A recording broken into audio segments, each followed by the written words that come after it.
Guys, Mahabharat और रामायण के बारे में कौन नहीं जानता, लेकिन कुछ ऐसी रहस्यमयी घटनाएं जिसके बारे में आज तक कोई नहीं जान पाया है। गाइज, आपको जानकर हैरानी होगी कि ऐसी विश्वसनीय घटनाएं कभी हो सकती है क्या। तो गाइज, इस वीडियो के माध्यम से मैं आपको पूरी जानकारी पहुंचाने वाला हूं। आप यूट्यूब चैनल पर नए विजिट करें तो प्लीज़ चैनल को सब्सक्राइब करके पास वाले बेल आइकन को प्रेस कर लीजिए, ताकि इसी प्रकार की अच्छी अच्छी वीडियो आपके सामने लेके आता रहूँ। गाइज, एक बार जब भगवान श्री रामचंद्र जी अपनी धर्मपत्नी सीता और छोटे भाई लक्ष्मण जी के साथ 14 साल के लिए वनवास गए थे, तो आपको जानकर हैरानी होगी कि लक्ष्मण जी 14 साल तक एक भी पल नहीं सोए थे। इस बात पर आपको विश्वास नहीं हो रहा होगा, लेकिन ये 100% सत्य है। जब राम, लक्ष्मण, भरत व शत्रुघ्न का जन्म हुआ, तब ये सभी शिशु रोने के बाद चुप हो जाते थे, लेकिन लक्ष्मण जी एक ऐसे थे जो कि लगातार रोते रहते थे। गाइज, तब तक रोते रहते थे जब तक भगवान राम के पास में नहीं लेटा दिया जाता था। इसलिए कहा जाता है कि तभी से लक्ष्मण जी भगवान श्री राम की परछाई बने हुए और सदैव उनकी परछाई ही बनकर रहे।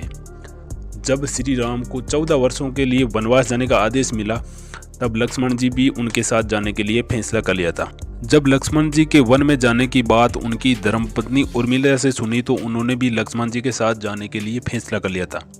लेकिन तब लक्ष्मण जी ने अपनी धर्मपत्नी को समझाते हुए कहा कि वे अपने भैया और भाभी की सेवा करना चाहते। यदि तुम मेरे साथ वनवास में रहोगी तो मेरी सेवा करने में बाधा आएगी और मैं ठीक तरीके से उनकी सेवा नहीं कर पाऊंगा।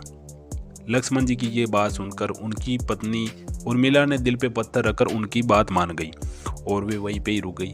वन में जाने के बाद लक्ष्मण जी खुद के हाथों से अपनी भैया और भाभी के लिए एक सुंदर सी कुटिया बनाई थी।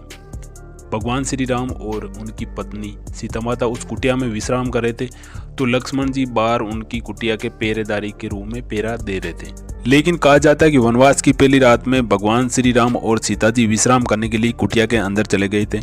लक्ष्मण जी एक प्रहरी के तौर पे बाहर पहरा दे रहे थे। तभी उनके पास में निंद्रा देवी प्रकट हुई और लक्ष्मण जी ने उनसे वरदान मांगा कि वे पूरे 14 साल तक निंद्रा से मुक्त रहना चाहते।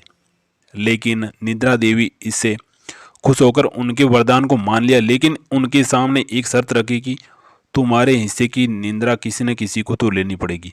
तब लक्ष्मण जी ने आग्रह किया कि उनके हिस्से की निंद्रा उनकी धर्मपत्नी उर्मिला को दे दें। कहा जाता है कि निंद्रा देवी ने वरदान के कारण लक्ष्मण जी की पत्नी लगातार 14 वर्ष तक सोती रही।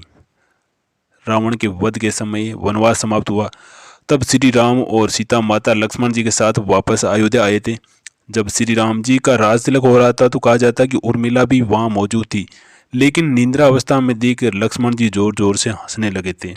वहां मौजूद सभी लोग हैरत में पड़ गए। जब लक्ष्मण जी से इसका कारण पूछा गया, तो लक्ष्मण जी ने कहा कि उर्मिला अभी भी निंद्रा में है। अभी जब मैं उबासी लूंगा तो उर्मिला की निंद्रा भागेगी। लक्ष्मण जी ने इस बात को सुनकर सभी लोग हंसने लगे। हंसने की आवाज़ सुनकर उर्मिला समझ गई कि ये सारे लोग उन पर हंस रहे, इसलिए लज्जावश वे वहाँ से उठकर बाहर चले गए। इस तरह के अच्छे अच्छे फैक्ट देखने के लिए आप हमारे चैनल को सब्सक्राइब कर सकते हैं और साथ वाले बेल आइकन को प्रेस कर लीजिए, ताकि इसी प्रकार की अच्छे अच्छे वीडियो का नोटिफिकेशन आपके सामने सबसे पहले आए।